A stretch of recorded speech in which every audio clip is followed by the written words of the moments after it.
So first and foremost, I would like to say thank you to all of you for clicking this video and wanting to spend 4 minutes with me. Secondly, I'll be talking to you about one of my most favorite books from my favorite author herself. But before we move deeper into my book, let me first tell you one or two things about myself. So my name is Irdina Nilam Bahasa, and I am a Form 5 student from SEKOLAH Fatimah, Johor Bahru. In this school, I am actively participating in the debate club and I hold the position as a treasurer. So throughout my years in SEKOLAH Fatimah, I had the chance to go to a few competitions such as Muslim, MDHO, Swimban, and also HKSBP. So being a debater, I've always been obligated and I feel the responsibility to read to fill my knowledge.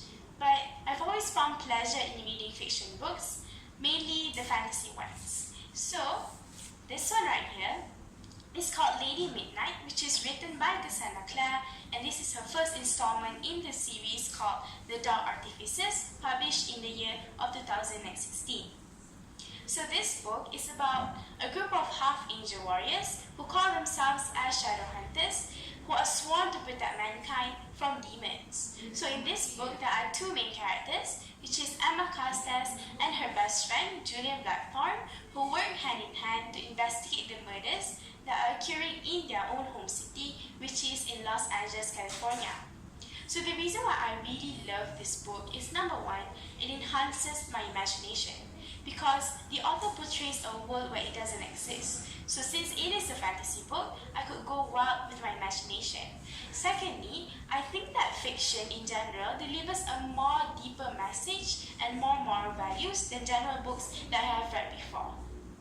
So I have learned so much from this book, and aside from the amazing plot that the author portrays, I think that a lot of moral values could be taken from this book. The quote that I really love is, "Mercy is better than revenge." So in this book, Emma Castas is keen on pursuing her parents' murderer from 5 years ago. So as she constantly researches, as she constantly investigates the murders that are occurring in Los Angeles, she found out that the murders actually links back to her parents from 5 years ago. So, to a certain extent, I could agree with Emma, because if someone did something bad to my parents, I would want them to pay for their actions, right? But after I came across that quote earlier, I think that revenge is no use at all. Because in this book, when Emma did eventually kill her parents' murderer, she didn't feel the closure that she was hoping to get. She didn't get the satisfaction that she was hoping to get. She only felt a sort of hollowness and a sort of emptiness inside her heart. So I learned from this book is we always have to forgive and forget, because at certain times in our life, when something bad happens to us, or when someone did something bad to us, we would want something bad to happen to them as well. But I think that this is a wrong mentality to have, and from what I learned from this book, I would always have to move on, even if what that person did to me is wrong to begin with.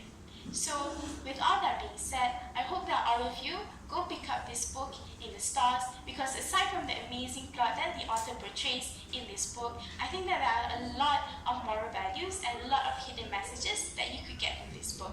With that, I thank you.